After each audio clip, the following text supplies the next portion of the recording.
창세기 15장 11절부터 보겠습니다.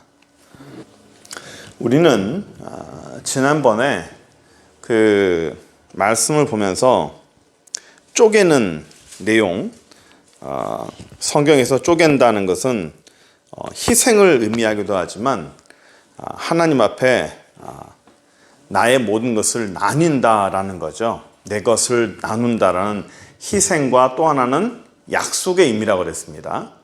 희생과 약속의 의미가 쪼개는 거예요. 두 개로 나누는 거죠. 그래서 무지개 얘기도 했고, 약속의 개념으로, 또 계약의 개념으로 신발을 계약자와 나눈다는 얘기도 했습니다. 그래서 이 땅에서 우리가 볼 때도 문서 작성할 때도 대부분 다 반도장 같은 것도 다 찍죠. 그래서 그런 의미 때문에 한다는 것을 우리가 알고, 오늘 우리가 좀 배워야 될 것은 뭐냐면, 하나님께서 이 아브라함에게 주시는 그 약속이 내가 너에게 이 땅과 자손을 줄 것이다 라는 그 약속이 있는데, 그 약속을 하기 전에 우리가 뭘 하냐고 했죠? 하나님이 그 앞에서 아브라함이 하나님께 제사를 드렸어요. 제사. 하나님께 헌신을 했습니다. 헌신을 하고 나서, 좀 잘 안 보이나요? 이게 이쪽으로 오니까 이게 옮기기가 힘들어서 제가 이쪽으로 한번 했어요. 예, 했어요. 한번 해보고 불편하면 나중에 또 뺄게요. 예. 그 11절을 보시면 10절까지가 뭐냐면 재물을 쪼갠 내용이에요. 10절까지가 재물을 쪼개서 하나님께 드린 내용이 10절까지예요.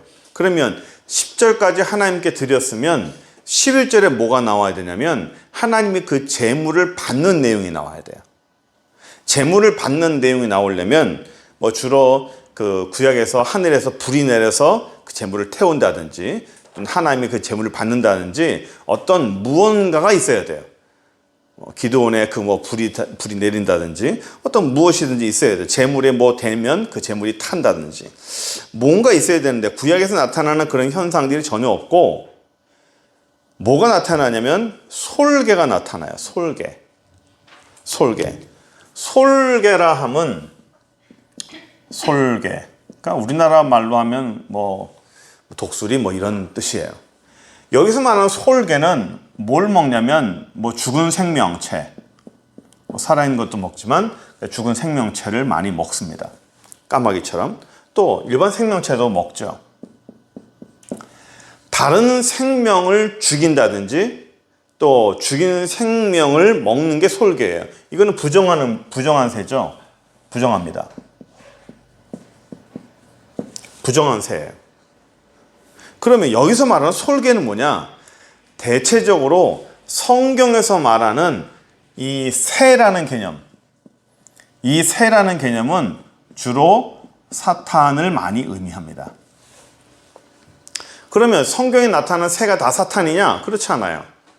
비둘기 같은 경우 이렇게 성령이 임하는 것을 비둘기 표현할 때도 있습니다.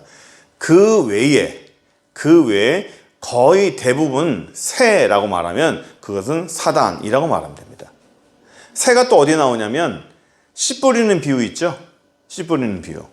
돌밭에도 떨어지고 가시밭에도 떨어지고 옥토에 떨어진 그 씨가 길 위에 떨어졌을 때 그 길 위에 떨어져 있는 그 씨앗을 누가 와서 먹어버린다고 그랬죠? 새들이 와서 먹어버린다고 그랬어요. 그 새들이 바로 사단을 의미하는 겁니다. 그러니까 이 씨앗은 말씀인데 그 말씀을 사단이 가져가 버린다라는 뜻으로 보죠. 그러니까 오늘 본문도 똑같아요. 솔개가 그 사체 위에 내린다. 그 솔개가 사체 위에 내린다는 얘기는 재물을 위에 내린다. 재물.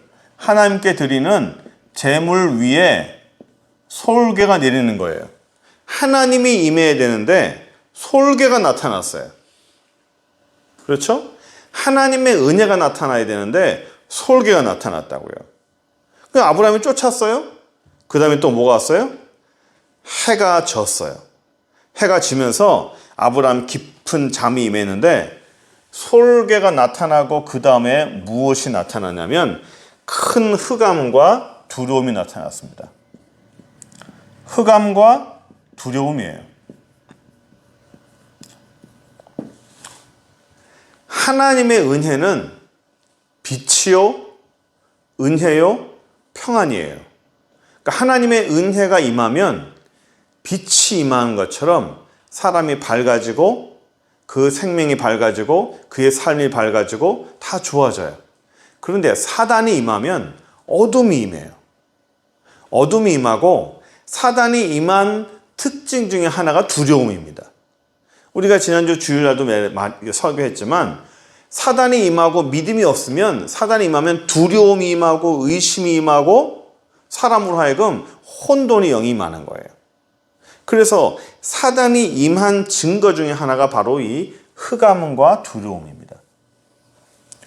그럼 하나님께 제사하고 하나님께 예배드리고 하나님께 찬양을 했으면 하나님의 영이 나타나야 되는데 왜 솔개가 나타나고 해가 지고 깊은 잠이 임하고 큰 흑암과 두려움이 임했느냐?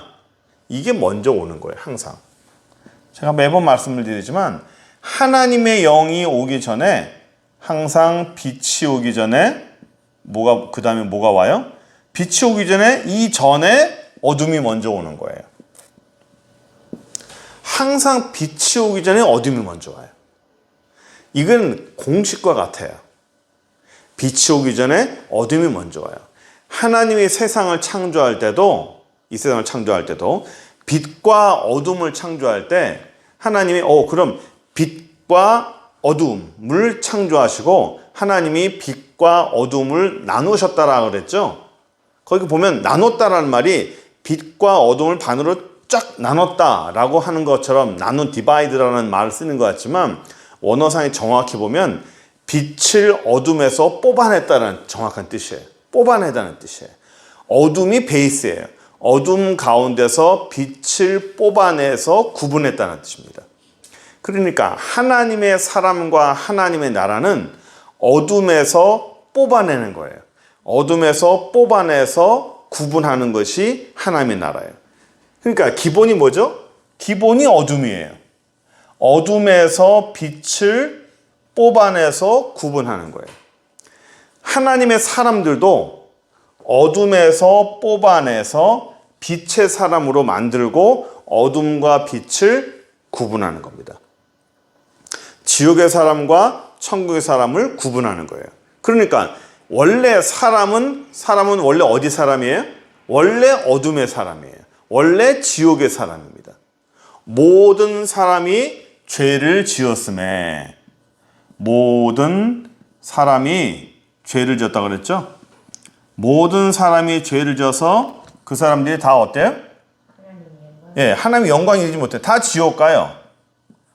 모든 사람이 지옥 가게 되어 있는 것이 이게 기본이에요. 이게 기본입니다. 내가 천국 가니까 난 당연히 천국 간다? 아닙니다. 모든 사람이 지옥 가는 게 기본이에요. 모든 세상이 어둠인 게 기본이에요. 어둠과 지옥의 기본 가운데서 하나님의 사람을 어둠에서 뽑아낸 거예요. 지옥 가운데서 뽑아낸 겁니다. 지옥에 있는 사람 가운데서 너 죽지 마. 너 이쁘게 생겼으니까 뽑아낸다가 아니라 하나님의 사람이기 때문에 뽑아가지고 천국 사람으로 놓는 거예요. 그러니까 나는 원래 어디 사람이에요? 나는 원래 지옥 가는 사람이에요. 저와 여러분들의 기본은 원래 지옥이고 우리의 기본은 원래 어둠이에요. 그러니까 이 습성들이 원래 있어요. 그런데 하나님이 지옥이 기본인 사람들을 뽑아가지고 선별, 성별 해가지고 천국 사람으로 만든 거예요. 그러면 감사하죠? 감사한 거예요. 나 같은 사람을 그 지옥에서 그 어둠에서 뽑아내줘서 나로 하여금 하나님의 사람을 만들어주는 건 감사합니다. 해야 돼. 그런데 일부 사람들이 이런 사람이 있어요.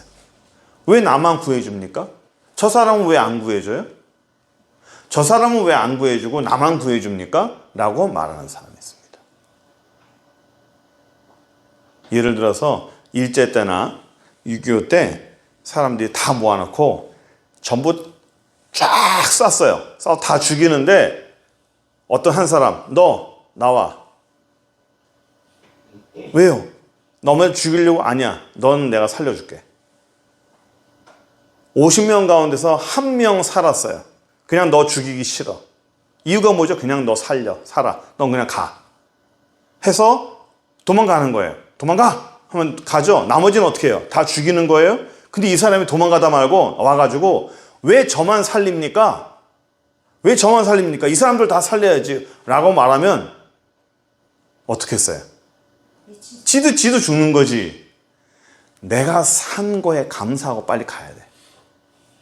내가 죽는 게 기본인데 나를 살려준 거에 감사하고 빨리 도망가야 돼. 그런데 지금 사람들이 뭐라 말하냐면 왜 우리만 살려줍니까? 왜 이순신은 안 살려줍니까? 왜 그 사람들은 안 살려줍니까? 왜 우리 조상들은 안 살려줍니까? 왜 저 사람은 예수 못 믿던 이만으로 왜 죽어야 됩니까? 라고 따지는 거예요.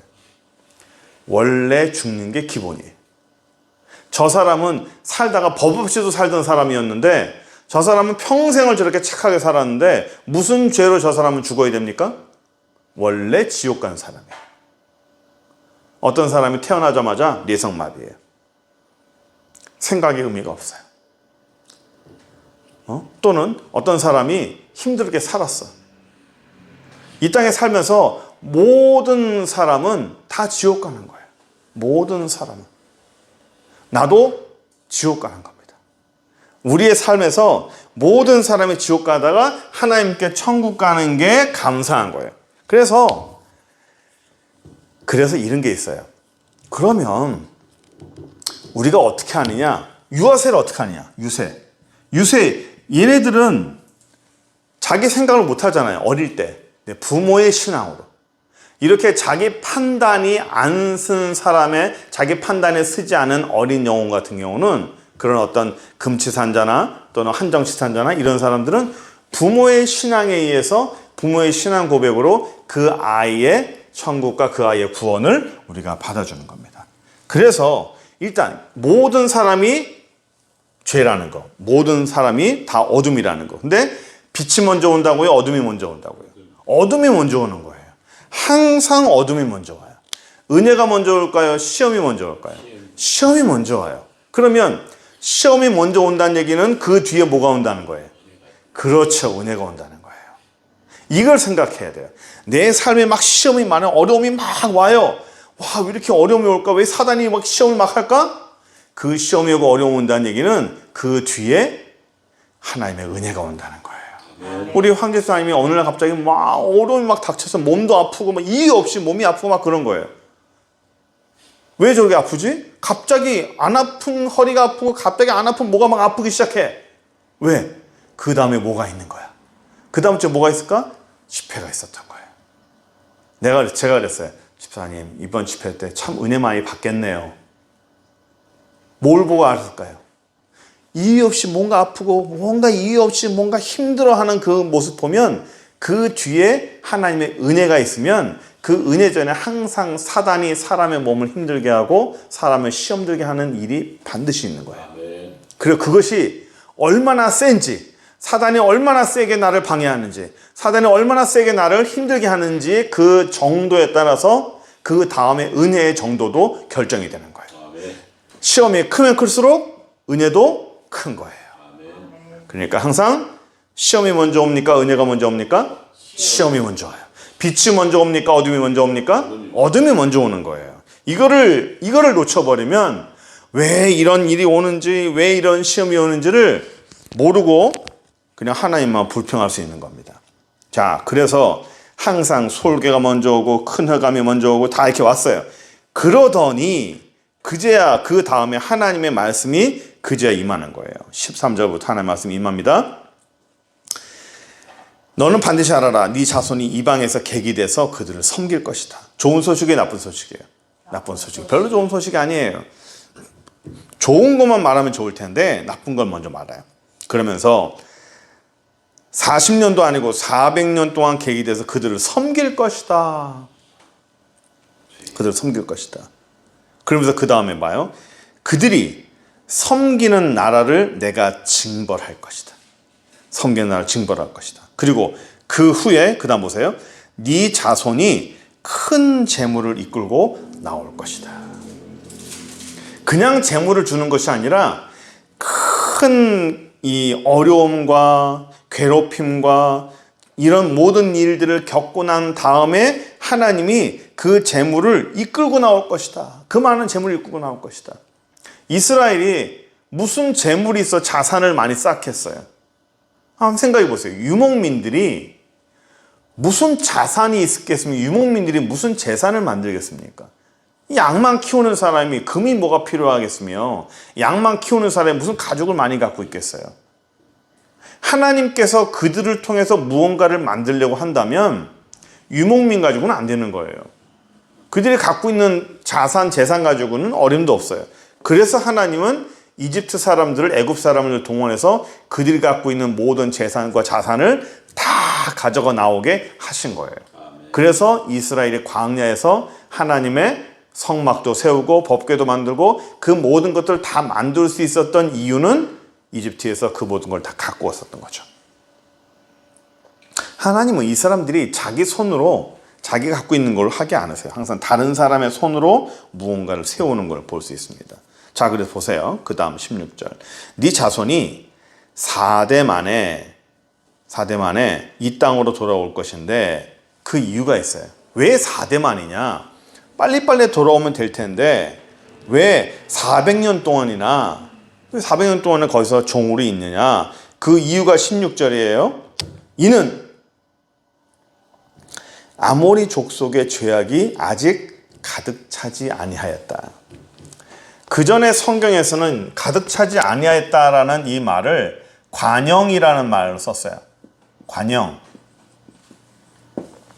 아직 그들의 죄가 관영하지 않았다.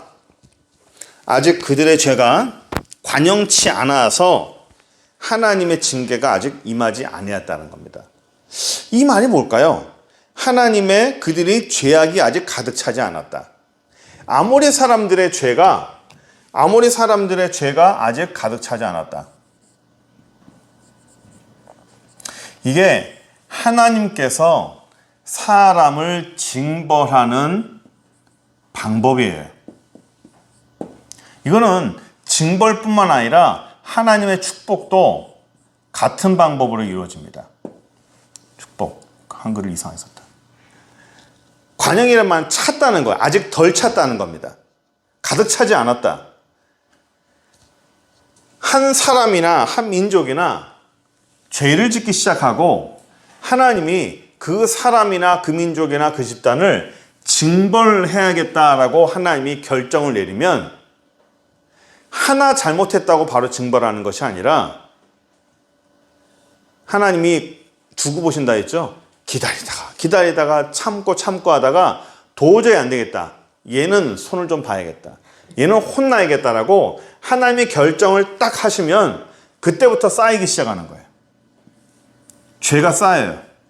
하는 일마다 죄야. 하는 일마다 잘못하는 거예요. 하는 일마다. 그래서 그 애굽에서는 하나님이 그걸 뭐라고 했냐면 그 바로가 마음이 강팍해졌다고 그랬죠. 강팍해진 거예요. 왜 강팍했냐면 하나님이 징벌하기로 결정한 거예요. 징벌하기로 결정하니까 바로의 하는 모든 일들이 죄예요. 그래서 점차 관영하기 시작하는 거예요. 죄가 쌓이기 시작하는 겁니다. 쌓이기 시작하다가 어느 순간인가 딱 되니까 하나님이 그들을 징벌해서 아들을 다 죽여버리는 거죠. 그러면 첫째 심판과 둘째 심판은 심판 아니냐? 그것은 큰 아들들 다 유월절 행사, 유월절에 그 생명을 죽이는 그것을 하기 위한 하나의 단계예요. 죄악을 쌓는 단계들입니다. 하나님은 그렇게 하나요. 항상 이렇게 해요. 삶에서 어떤 사람을 징벌하기로 하나님 결정을 내리면 그 사람은 하는 모든 게 죄악이에요. 반대로 축복도 똑같아요. 하나 잘했다고 하나님이 그 사람에게 하나 잘했다 하나 축복하는 게 아니라 내가 이 일을 축복하고 이 교회를 축복하고 이 나라를 축복하고 이 사람의 인생을 축복해야겠다 하나님이 결정을 내리면 하는 일마다 복이야. 하는 것마다 잘해. 하는 것마다 칭찬들을 일을 해. 하는 것마다. 그러다가 하나님이 한꺼번에 그 사람의 삶을 확 밀어주는 거예요.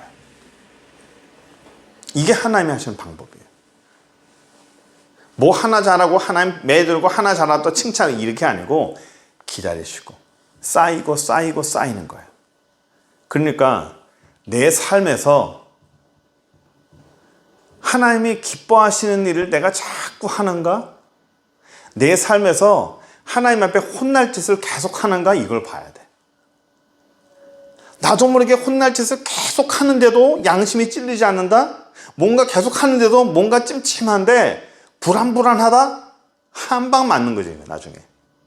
근데 내가 하는 일마다 잘하고 있고 하는 일마다 축복받을 일을 하고 있는데 뭔가 하나님이 기뻐하시는 일을 매번 하게 된다. 나도 모르게 하나님이 기뻐하시는 일을 매번 하게 된다. 큰 게 오는 거예요. 큰 축복이 오는 겁니다. 축복을 많이 받으시기 바랍니다. 아멘. 이게 얼마나 좋을까요? 네? 그래서 여기 아모리 족속에 아직 죄악이 가득 차지 아니함이라. 그래서 하나님이 이들의 죄악이 가득 차기까지 이스라엘 백성들을 대기시키는 거예요. 그래서 딱 시간 됐을 때 올라가면서 한 방에 끝내버리는 거죠. 그 이스라엘 백성이 나중에 그 모세오경 보시면 이스라엘이 바로 그 가나안에 들어갈 수 있었어요. 가나안에 들어갈 수 있었는데 그때도 또 얘기하십니다. 하나님이 아직 아모리 족속의 죄악이 가득 차지 않았다. 아직 그들의 죄악이 관영하지 않았기 때문에 바로 가나안에 들어가지 마라 라고 하나님 하시는 거예요. 도는 거죠. 누구 때문에? 아모리 때문에. 그들이 잘못하기 때문에. 그들을 혼내기 위해서 하나님께서 도는 거예요. 그건 이스라엘 사람들이 사용되는 거죠. 그래서 우리가 오늘 중요한 거를 두 가지 배웠어요. 하나님의 나라는 어둠이 먼저냐, 빛이 먼저냐. 예, 시험이 먼저냐, 은혜가 먼저냐. 예, 시험이 먼저예요. 사단이 먼저 옵니까? 하나님이 먼저 옵니까? 사단이 먼저 와요. 사단이 먼저 와.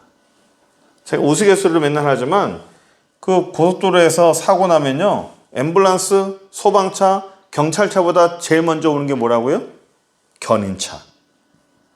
견인차. 얘네는 부르지도 않았어. 부르지도 않는데 제일 먼저 와. 제일 먼저 와. 그러니까 그리고 또 하나, 하나님의 주시는 축복과 징벌. 쌓여서 한다는 거. 쌓인 다음에 하나님 한 번에 해결된다는 사실을 우리가 배우면서 하나님 나라를 이해하고 하나님을 이해하면 우리가 더 많은 은혜와 더 많은 말씀, 하나님을 이해하는 그런 축복을 받을 줄 믿습니다. 네. 기도하겠습니다. 전능하신 하나님 감사합니다. 우리가 하나님을 더 많이 알기 원합니다. 하나님의 은혜를 더 많이 알기 원하고 하나님의 능력과 하나님의 속성을 더 많이 알기 원합니다. 우리가 하나님을 이해하고 하나님을 더 받아들이고 그래서 이 땅에서 나타나는 모든 현상을 우리가 이해하면서 하나님이 하시는 그 모든 일들을 믿음으로 잘 받아들일 수 있는 귀한 영혼들 되게 하여 주옵소서. 예수 그리스도의 이름으로 기도드립니다. 아멘.